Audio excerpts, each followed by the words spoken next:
All right. Welcome, welcome. Hello, everybody. A bunch of people already joining our live stream. Today is a very special day. First of all, I'm super happy that we keep the streak going in making sure that we go live every week on Wednesday. But as I already said, it's a very special day, and as we already announced today, I'm going to be interviewing one of my best friends, my childhood friend Rihards, who's also co-founder and CMO of Supliful. He has been we know each other pretty much from grade school, from class one when we were just 7 years old. We built already multiple businesses together, and I couldn't wish for a better partner to build Supliful and to make sure we create. Supliful, a world-class organization that enables other businesses and entrepreneurs to build on top of Supliful. So, without further ado, Richard, I welcome you on the stage. Hi, Hi, Richard. Martin. Hi. Great to Nice to have be here. you. Thanks for inviting. Yes, yes, of course. I think it's been a long-awaited interview, so people definitely want to, Richard, pick your brain on marketing, how you can help them become millionaires. That is the most important topic. But we're going to go through, first of all, a bunch of questions just so that the businesses building on top of Supliful learn more about the company that we are creating, the people behind it. So just share a bit about your background. We're going to talk more about also your role, responsibilities, where you see Supliful heading in the future. But yes, as I said, we're going to mostly focus on sharing your insights, your experience on how to help brands and businesses go to seven figures and eventually create wealth, like we did with Supliful, like we did with Graphomap. Sorry. Yeah. So Yes. yeah, go ahead. What do you Yes. want to My say? background. My background.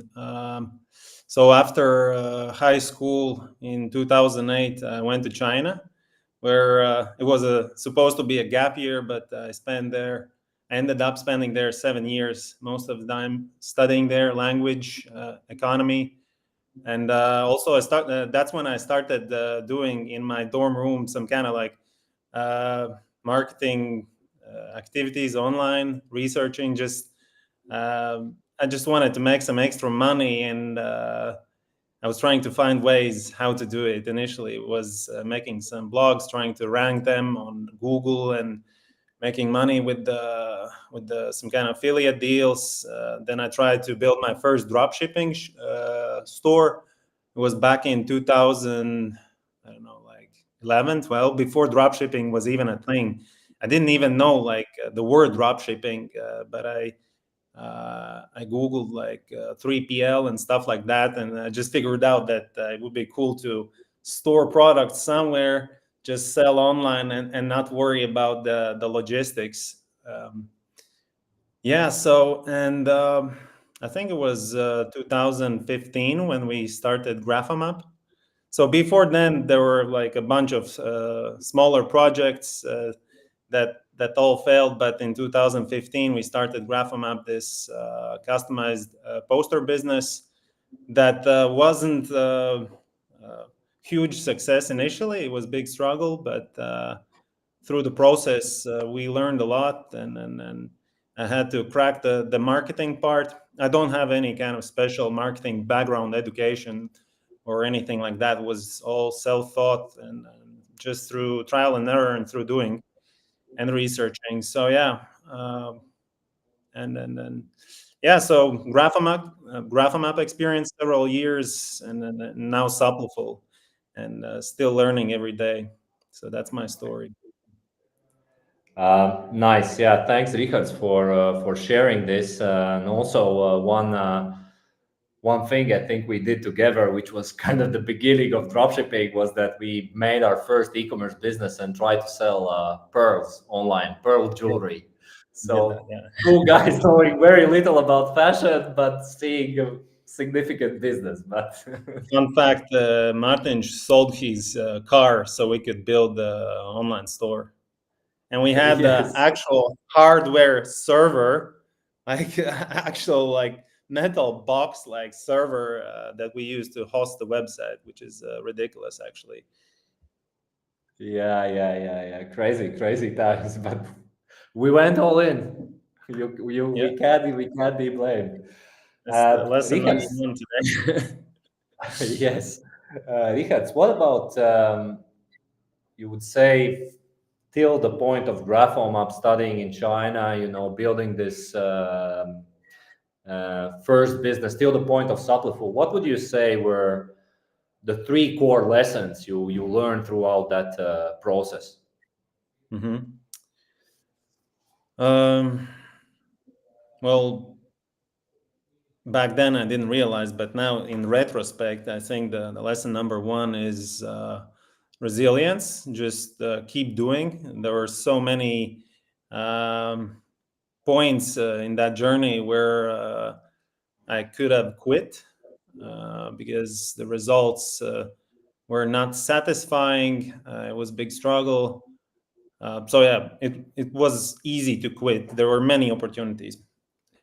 So resilience. Lesson number two is researching all the time, trying to find a way, just digging in and try to figure out what kind of marketing channels, what kind of strategies, what kind of products, what works for you, what the market demands, or how you can fit in the whole marketing online sales puzzle. Lesson number three, which is a bit contradicting to lesson number two, is kind of like you need to avoid paralysis by analysis because there's so much information, so many uh, blog articles, gurus, and whatnot, and you need to think all the time about how that knowledge applies to your case, if it applies to your case, and then you need to figure out like when you have enough information and you just need to do. So it's easy to drift away and just keep researching endlessly. It's kind of satisfying process, at least for me, but at some point you need to switch to a different mindset. Switch to kind of just doing because there's endless amount of information you can collect, I guess, something like Yeah, that. exactly. Yeah, you need to learn something, apply it, and then try again. Just rinse and repeat. All right, let's move a bit into today and maybe share a bit with the listeners. How does your day look like at Supliful, and how it has been evolved since we created the company to today? I mean, we were just you Mhm. remember just one of you that I joined Yeah. in the office, then Yeah. more, and we were already a 45 people team. So there's definitely changes in that process. Mhm.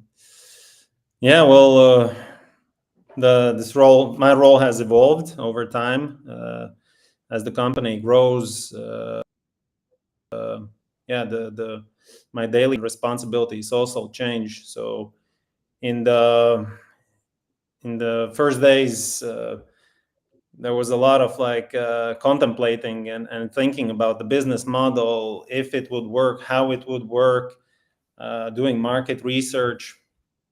Remember like having walks and just thinking about like how this whole business model could work. And I remember this one time I suddenly had this idea that this whole thing actually couldn't work because in print on demand, uh, platform users, they add value with design, but with consumer products, the label design doesn't play that big of a role. It's more like just branding.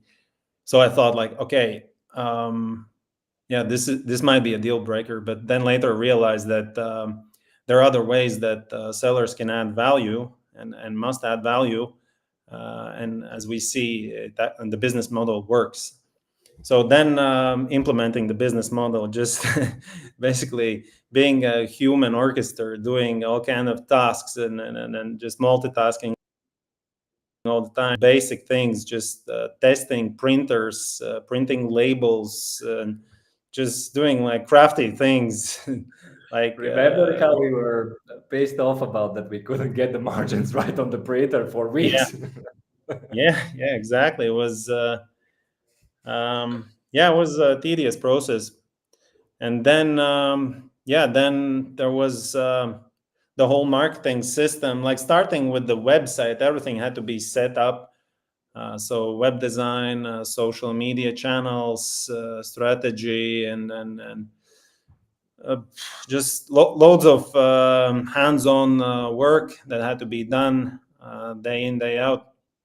And now recently, my role again has changed a little bit as the team has grown, and we have a lot of really professional and experienced colleagues who can take over a lot of tasks. Then now I've moved away a bit from these practical tasks to more like research, analyzing, strategy, and yeah. So that's my current.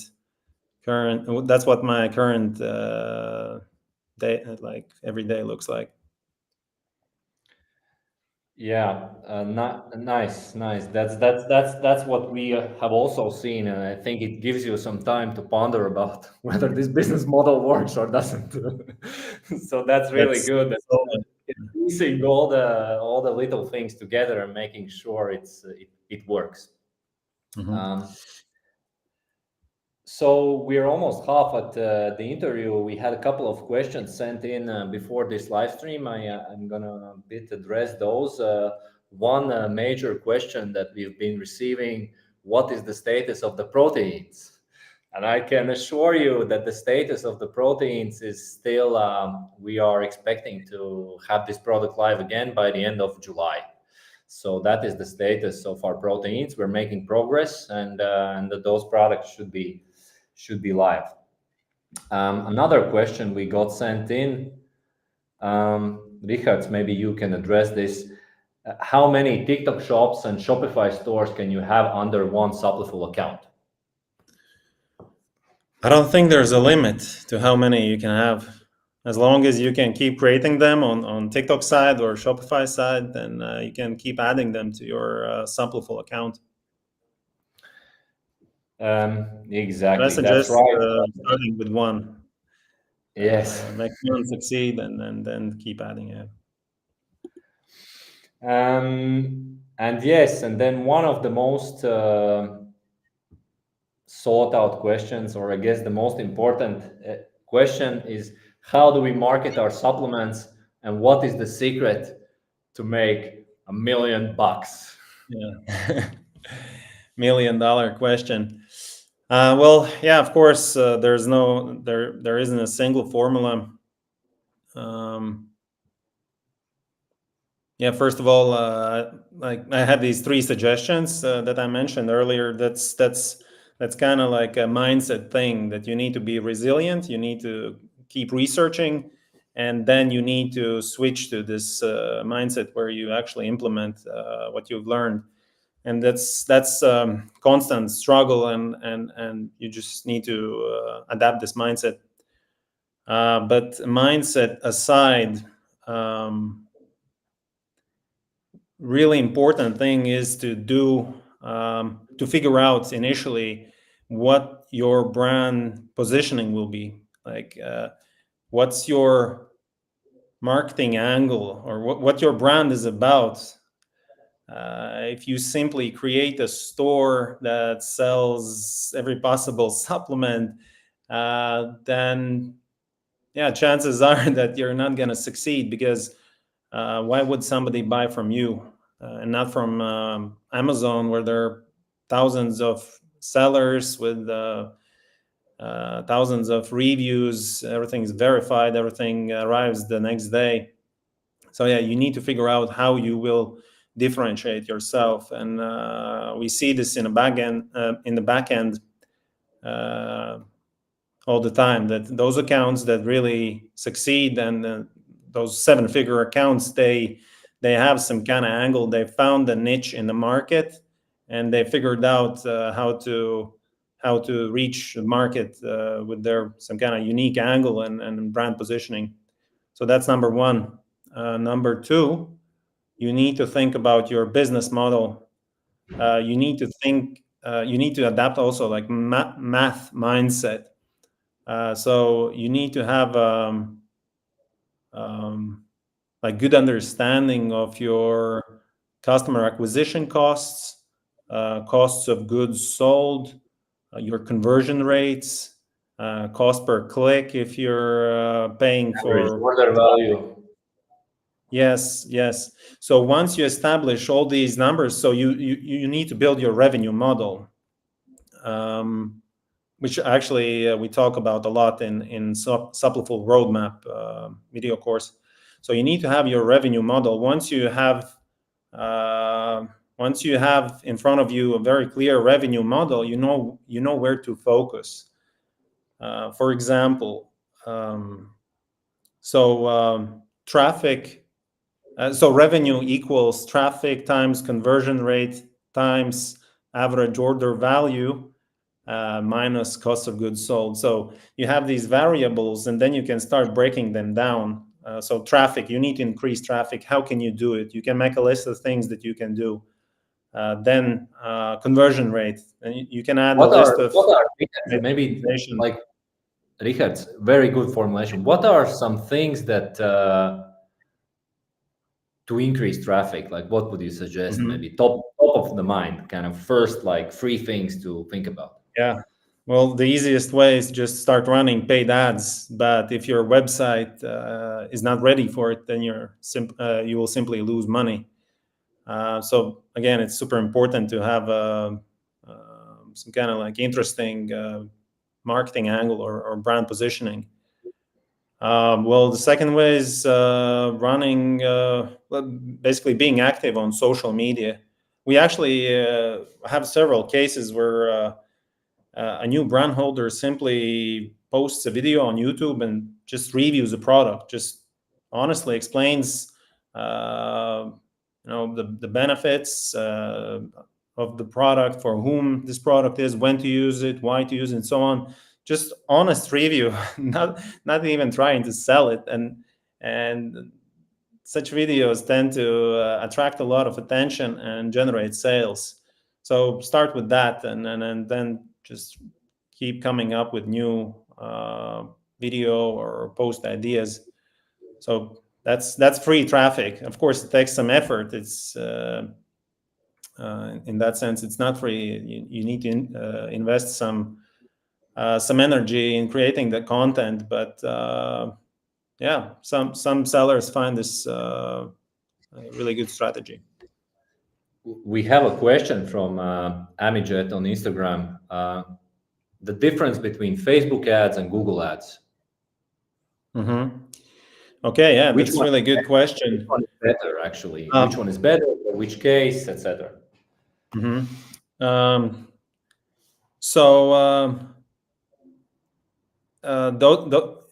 those are two very different platforms, and the intent on these platforms is very different. So a Google user is looking for something, so this person is already aware of the problem, and they're looking for a solution. And if you appear in the results page, then you can get a visit from a user who is already looking for the solution or looking for something to buy. So Google Ads convert better, but the cost per click is also higher. Whilst on Facebook, people, they're there to connect with people, to just browse through the pages and look at some content, videos, so on. So they're just randomly surfing internet, and suddenly your ad appears. Um, they're not intending to buy something, and chances are they're not even interested in what you have to offer. So you have to have a really good video with an interesting angle and a hook that catches their attention, makes them stop scrolling, and then makes them problem aware, uh, tells them about the solution, and then directs them to the website where you can sell the product. So it converts less, but if you find a really interesting angle, you have really great videos and hooks, then you can this can be more profitable channel than Google. So it depends case by case. That's yeah, you need to figure out what's best for you. Yeah, really good insights, Richard. Thanks. Um, we or Meta, Facebook, Google. You've noticed many of our businesses become successful using TikTok. Can you explain a bit to the other ones, like how TikTok works, why it's so successful? It's growing immensely. We just recently built a TikTok app to ensure more businesses can build on TikTok, and Mhm. yeah, kind of share your thoughts on that. Um, yeah. So, well, yeah, TikTok is a relatively new platform, so they were heavily promoting content there. There was a lot of hype. I think that that peak is gone already, and the platform has algorithm has normalized a bit. Nevertheless, there's still many opportunities. It's still growing, and TikTok Shop is actually a very new thing still. So. TikTok is transitioning from being simply a platform where you can look for some entertainment to a platform where you can do social shopping. And yeah, so as mentioned, I spent a lot of time in China, 7 years, and these kind of apps, I can see where it's going because there are apps like WeChat and other apps where social selling is really developed. You already in 2014, I could basically buy anything on WeChat, like order milk and buy plane tickets and just shop some clothing. So I think this is the direction that TikTok would love to go. Well, of course, there are cultural differences. We'll see if it works that way in the Western world. But this could be the direction. So they will at least for a while uh, promote content where that features products on TikTok. So I think it's really a good chance to jump on this opportunity now and start just be active there, build audience. And this is another thing, yeah, that we see. Well, you need to have like authentic, genuine content. Figure out what is your tribe on TikTok, and connect with them. Create content that resonates with them, and then here and there mention the product. Just do like soft selling, and if you have the right product for the right audience, then they will be inclined to purchase this product from you. Yep, exactly. And one of ours for Supliful, one of the strongest parts, I guess, where we have been able to generate a lot of our traffic is SEO.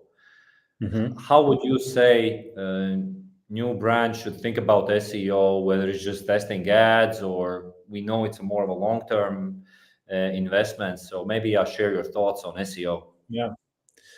Yeah, that's point number one. It's a long-term strategy. If you start investing in SEO, don't expect to see like meaningful results at least for like 3 to 6 months. Um, and secondly, yeah, well, once you start ranking on Google, you're essentially getting for free the traffic. Otherwise, you'd have to pay for it. This high intent traffic that is looking for something. They are already problem aware. Maybe they're looking for like some kind of alternative proteins, something like that. And if you appear, if you rank somewhere on Google, then yeah, you're getting this traffic, high intent traffic. Yeah, but it's not easy. Then everybody knows that Google is like a gold mine. A lot of brands are competing for the same keywords. So yeah, it's more about doing like really good research, looking at emerging trends, getting there early, and yeah, finding your like niche keywords, long tail keywords with less competition that are relevant to what you offer. Yeah, And I think very good advice. sorry, I just remembered one good opportunity. Speaking of Google search niches, one good opportunity maybe is to start with more local keywords. So instead of best protein brands, try to rank for best protein brands in Colorado or best protein brands in Denver. Yes, you'll get less traffic, but you will have less competition. And also, um, Google Maps actually can be another strategy that not too many people think of. Like I actually recently have started searching for some kind of services or shops in Maps because I want to find some kind of services or shops nearby, and this is how you can appear in search. And it's okay if you don't have a physical location. Maybe it can be your like business location. Then the traffic will end up on your website and they can make a purchase there. So that's another tactic. Yeah, thanks for these gems. I think people really value these. We're ending our stream soon. A couple of questions I will pick from the Instagram stream there. Uh, any plans with integrations with WordPress again? Currently, there's no plans to integrate with WordPress. Eventually, we want to integrate with all of the e-commerce platforms as we go forward, but this is nothing, at least in the next coming 6 months, that we will be adding into our product development pipeline. There's a couple of other questions regarding customer support. So we have addressed those, and we will make sure that the team finds your emails. Sometimes these emails end up in spam. But Richard's really good insights. I think people learned a lot. Also, it's again, tidbits of information, and there's a lot of like details going into marketing efforts to get to $1 million, and it's not an easy task to do it. But maybe to close off this session, what do you think, or where do you personally see Supliful in 5 years? What we would be able to build for other businesses to make sure that they become successful? Yeah.